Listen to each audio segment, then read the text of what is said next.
Most people use AI for advice, validation, or to seek comfort. AI is built by default to agree with you. But the biggest problem,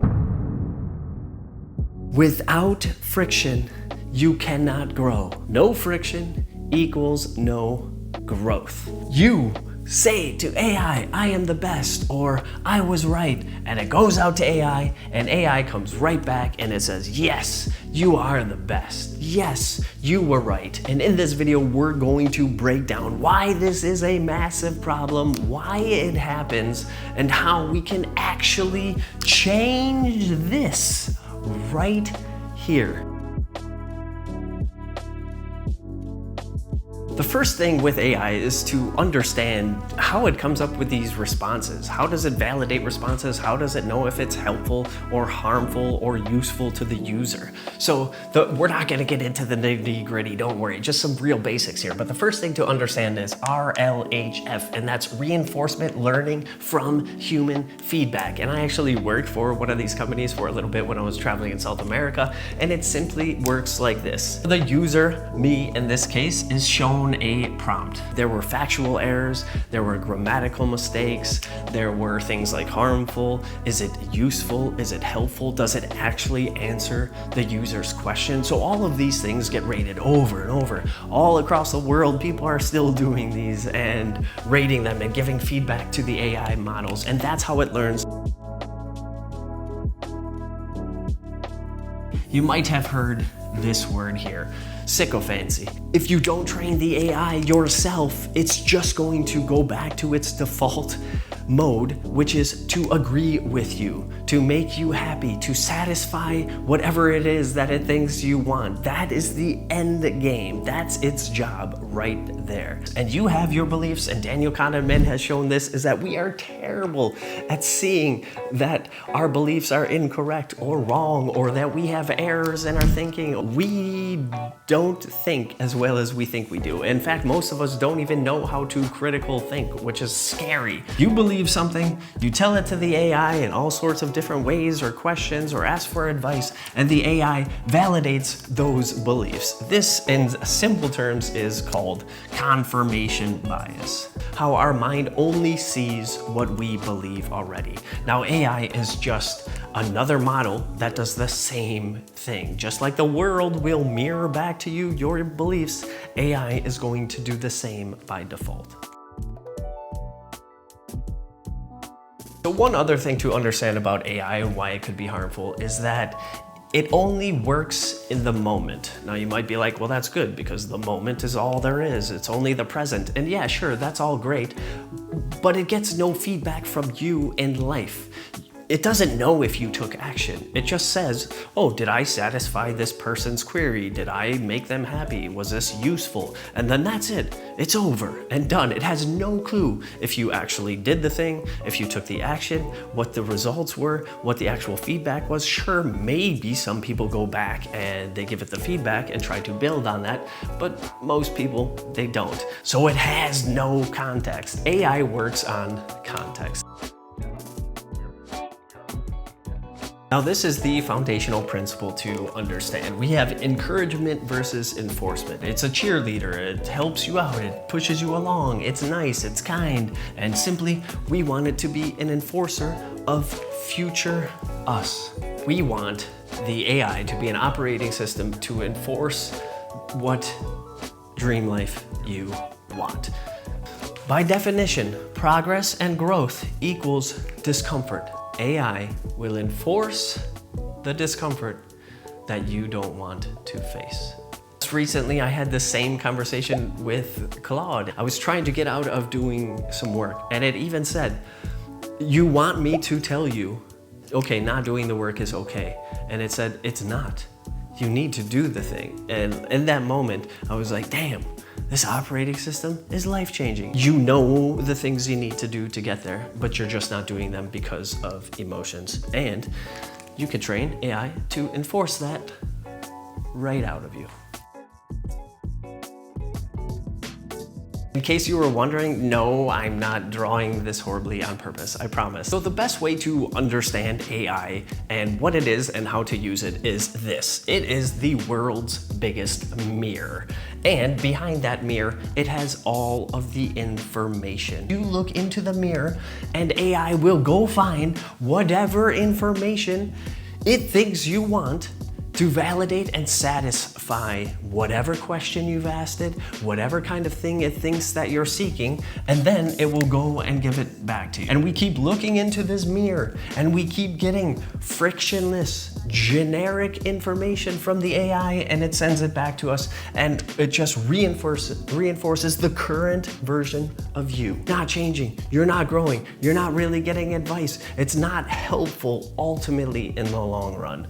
Current is the key word, because in the next section we're going to talk about how can you change this to reinforce the future version of you. What most people don't realize is that you can go and change the AI mirror. It doesn't have to just be that generic information that you get all of the time. You can make that mirror whatever you want it to be. Once you change the mirror and you put future you behind that mirror, this becomes the information. Future you, the one that you want to be. And I always say this, you know what you want. You know who you want to be. You know what you want to look like. You know you want to be healthy. You know you want to be fit. You know you want to live here or do this kind of work and have this amount of money. That becomes the context. So when you say something to AI, future you can talk back to you. One way to know if you're just getting generic BS information, if you're getting answers all the time that just make you feel good, make you feel right, then something is wrong and it's off. And this could be a very simple barometer. It should challenge you. It should feel uncomfortable. It's going to feel like, shit, I knew that's what I was supposed to do. I always think of exercise, right? You're like, I'm gonna go exercise tomorrow. Of course, right? Because it's later. Later's the best. Everything's fine later, but as soon as it comes time to exercise and that emotion gets in the way and you start to come up with, rationalizations and negotiations and excuses and not enough time. And then what if you asked AI? It's going to say, yeah, don't go exercise. You need rest. Because it's validating what you want in the moment, that current version of you that doesn't want to go exercise. But future you, if you change the context, is gonna be like, dude, I always said, if this happens and you say I'm going to exercise and then later the next day you say you don't want to, it's gonna tell you, nope, you said you were gonna go exercise today, so go and exercise. And it should feel like, damn, shit, I know I gotta go do that. 90% of the time, the answer does not feel good. This could be a good barometer. If you keep saying stuff to AI and it keeps saying, oh yeah, okay, that feels good, that's kind of what I wanted, then something's wrong. And you're using it incorrectly, and you're just getting generic BS validating information, and that's not helpful at all. Let's see how well I've trained this thing. The way my brain sees it, I think right now, is there's the Muay Thai training, and then the fight next week, and then there's recording videos. So it's going to tell me to go to Muay Thai because that's the uncomfortable decision right now. I can feel it. It's like the thing that I don't want to do, but I know that I need to do. Look at that. First sentence, go to Muay Thai. This is what I was talking about, is that uncomfortable thing. I knew it. If I just take a second and I was like, what is the thing I don't want to do? Go to Muay Thai.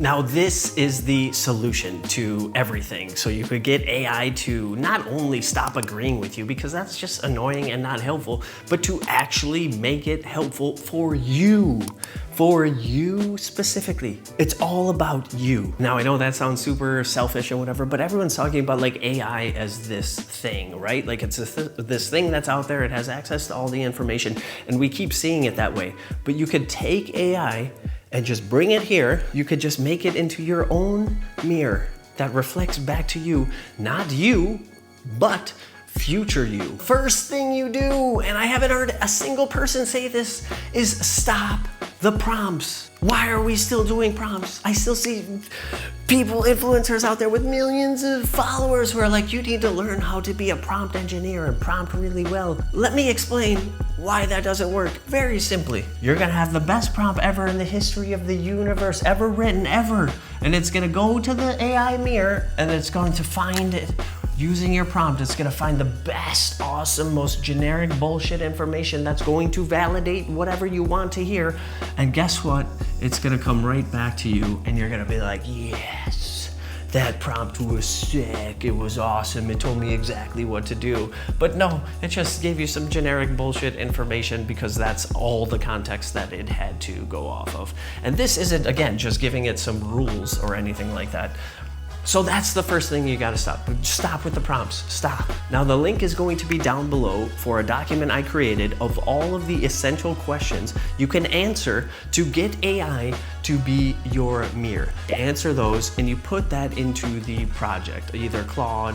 Claude is far superior when it comes to everything we're talking about today as an operating system. If you answer the essential questions, it's about 200 or so, you're going to have a starting point, but you're going to want to build on this over time. And how I do that is when I'm talking to the AI and we come up with a breakthrough or some new information, I put it into a Notion document with whatever title. It might be like AI breakthroughs or lessons learned training Muay Thai in Thailand. And then those go into a document. Now, the first document that you need, hands down, without question, is this. It's a master life principles document that you use with all AI agents. And this will work for a very long time.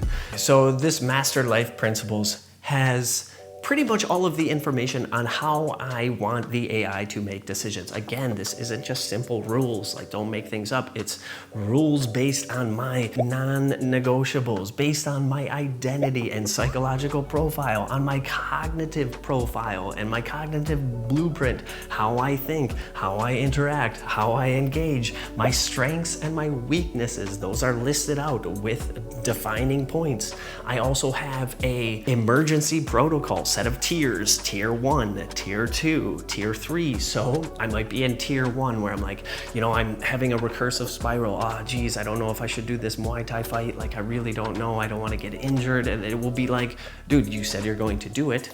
You need to do it. And it gives me the response that I know I need to hear, that the future version of me knows it needs to hear. People don't do things for two reasons. The first one is you don't know what to do. Second thing, you know what to do, but you don't know how to do it. They literally don't know how to do it. Like, they don't know how to turn on the camera. You already know. You know exactly what you should do. You know exactly what you need to do, but you just don't do it. The reasons that you don't do it are your emotions, because your emotions get in the way and you don't feel like it. And the whole point of this is to have an emotionally neutral assistant. You're removing the emotions out of it, especially when you're having these like loops. I'll open up an old discussion or an old decision and it'll be like, no, dude, you said you were going to do this. I had this happen last week when I'm gonna go do the Samoang loop here in Thailand. I've been thinking about it for months. I'm like, I'm gonna do it on Monday, no questions, I'm in 100%. Guess what? Monday morning came around, it was 5 a.m. I woke up, I looked out the window, it was like cold, foggy, you know, and I'm like, oh, the bed's right there. I was like, okay, I'll do it next week. And I just typed in AI real quick. I'm like, okay, I'm not gonna do it, I'll do it next week. Let's come up with a plan for today. And it was like, no, go do the thing. Now, you said you were going to do it. And that's what we want it to be doing. The next one is a background document. Again, you tell it as much as you want. The next one is a current you PDF or operating system. It's current and you update this not every day, of course, not even every week, maybe once a month I go in there. It's a kind of a nice monthly review, to be honest. You can see a lot of things. Have you reached your monthly goals? Have you grown a little bit? These three documents help make AI into your operating system. So you put something into the AI, it goes into the operating system documents and it comes back to you with things that you not want to hear, but that you need to hear. I get so many times, it's like, no, man, this decision was already made. You already know what to do, go do it. So if it's not doing those things for you, and it's not feeling a little bit of challenge and a little bit of discomfort and a little bit of like, damn, it's right, I know I need to do that, then something's wrong. And you should want to fix that. Maybe there are some people who just love getting their beliefs reinforced, and I'm sure there are lots of people that love that. I know I went down that trap before as well. As in the beginning, you just tell it this thing and it tells you everything you want to hear, and how much do we love to hear about ourselves. Oh, it's so good. But ultimately, that's more harmful than it is good. Stop the stupid prompts. Stop asking it for advice about your life. And now, have it start enforcing your own advice from future you. And how do you do that? By building a mirror of who you want to be.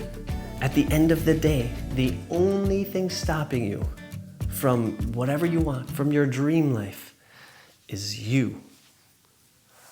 It pulls out these tricks and these negotiations and these rationalizations that we have all of the time. And it puts those out in front of you for you to see if you have AI trained to be your operating system. The rule from my operating system: discomfort equals green light. The thing you're resisting is usually the thing you need to do. However, using this operating system strategically to build systems to help you get to where you want to go is helpful. Every time you outsource a decision, that's one less decision that your brain had to make, and it will slowly start to atrophy. And this is essential to understand, because every time we use AI, it's not going to ruin your mind, but it's going to ruin the parts of your mind that you outsource and you don't use. So every time you go to seek that advice or counsel, validation, comfort, all of those times you do that, your brain is just going to be like, oh, okay, well, we don't need to use this feature anymore. So slowly it'll just start to shut down. So something to be aware of, because you don't want to lose that capacity to make decisions.